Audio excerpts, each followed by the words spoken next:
Hey everybody, Kevin at Woodcraft here with the 3D mechanical model kits from UGears. These are based on real-world designs coupled with steampunk fantasy. The laser-cut Baltic birch plywood fits together precisely with no need for glue. And the easy-to-follow instructions make this fun and educational.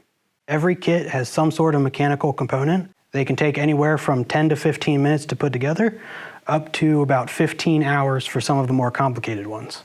The UGears mechanical flower includes 101 parts, takes about 2 to 3 hours to assemble, and opens to reveal either a ballerina or a tree of luck for bracelets. The Stagecoach has 248 parts with an assembly time of 4 to 5 hours and is completely operational with a few turns of the winding key. There's a Gearsmas themed fidget set with 4 different pieces, contains 36 different parts, and they take about 10 minutes each. The aircraft fidget kits contain 13 to 19 parts each and take about 10 minutes. The Trimaran Marahobus kit has 237 pieces and an estimated completion time around 16 hours.